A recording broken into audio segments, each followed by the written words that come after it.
Hi, welcome to CNN Student News. I'm Carl Azus, and I'm bundled up with much of the U.S. feeling the effects of a polar vortex, which sounds cool to say and means something much cooler. We're focusing a lot of today's show on the cold.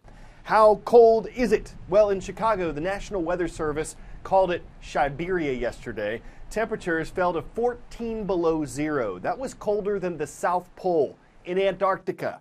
Minneapolis, Minnesota warned its residents of historic and life-threatening cold. With wind chills hovering around 50 below zero, frostbite can happen in a matter of minutes. Now about that polar vortex. It's this circulation of winds that normally surround the North Pole.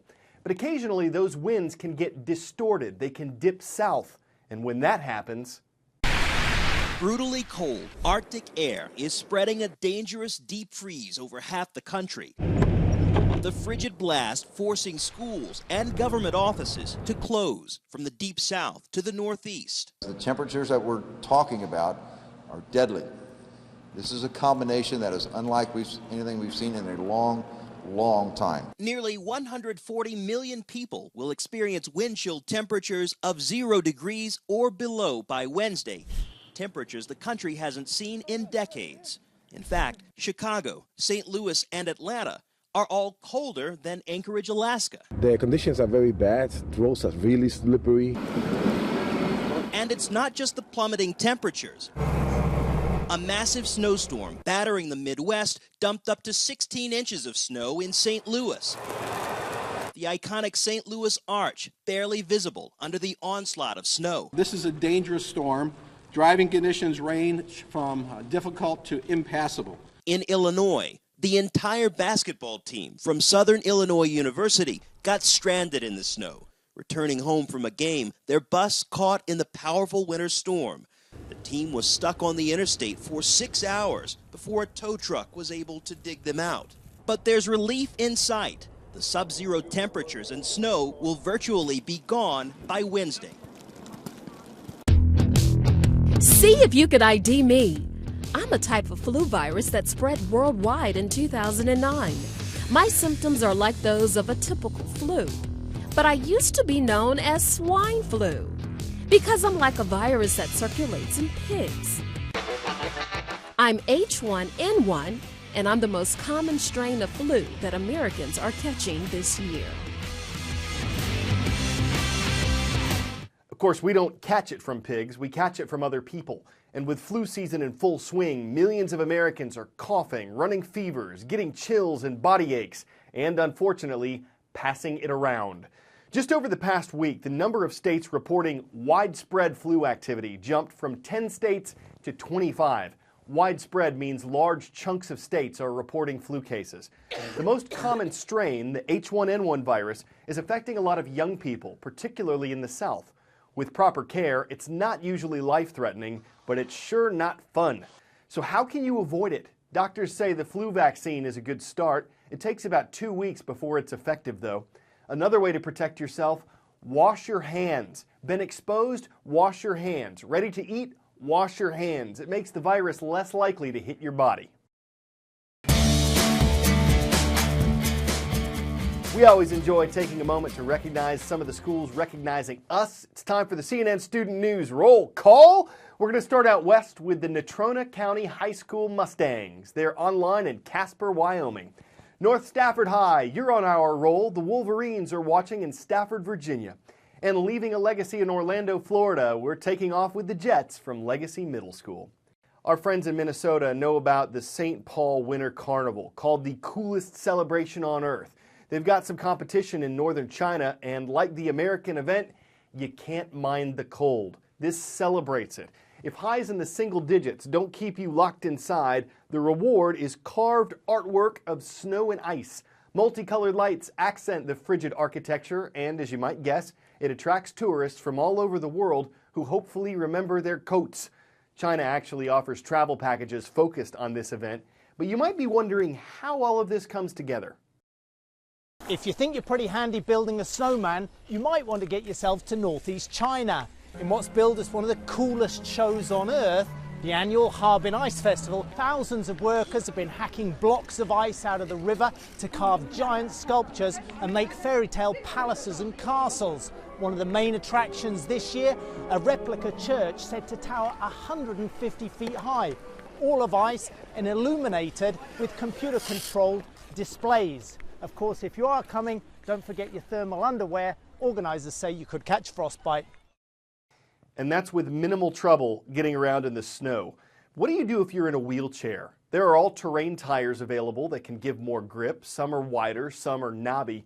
But what about the smaller front wheels? What can be done to help those glide over the snow, especially for those who live in snow all winter long? I'll just hold that for you. Sam and Tracy Tabeka have never allowed their wheelchairs to hold them back. We both enjoy marathons and triathlons and all sorts of fun outdoor stuff. But every winter, the everyday becomes a challenge. See how much slower this is? Front wheels have a tendency to sink in the snow, making moving or even staying in the chair difficult. There's a lot of tipping yourself back and kind of trying to jump over piles of snow. Oh, I've taken many spills.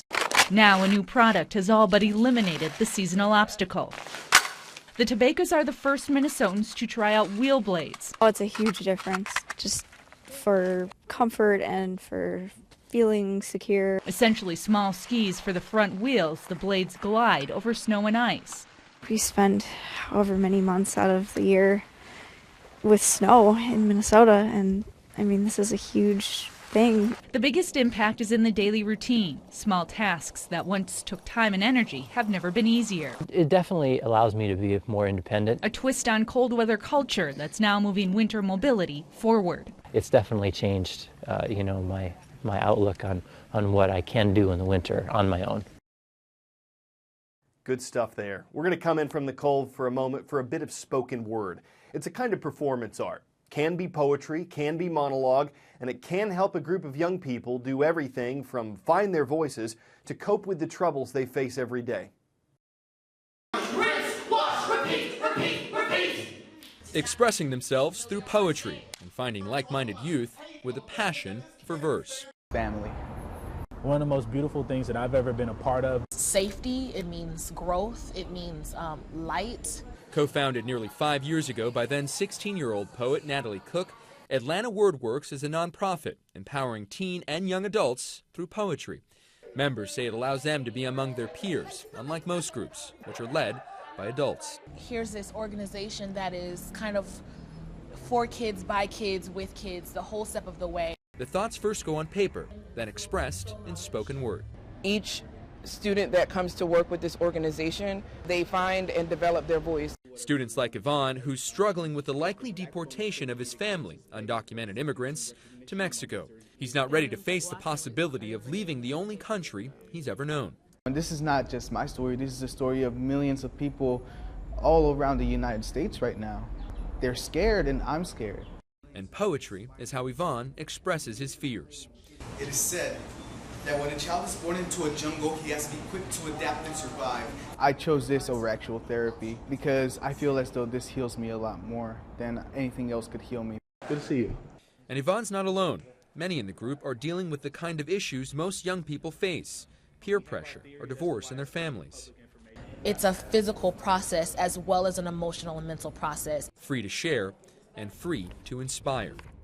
Historians have become like janitors, mopping up messes, rinsing revolutions, and washing away America's history. Nick Valencia, CNN, Atlanta.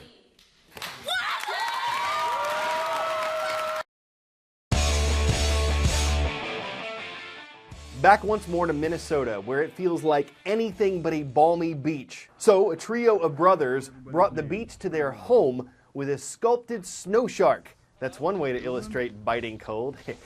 Took them about 95 hours to build it, sits about 10 feet high, and its only natural predator is the sun. The brothers started doing this a few years ago with a pufferfish, so you could say when it comes to sea creature sculptures, they're pretty big fins. Of course, the neighbors might complain if they're not in the swim, but given the recent plunge of temperatures there, a giant ice sculpture is hardly sharking, as long as those who made it are able to withstand the wind gill. I'm Carl Azus, and more CNN Student News is swimming your way tomorrow.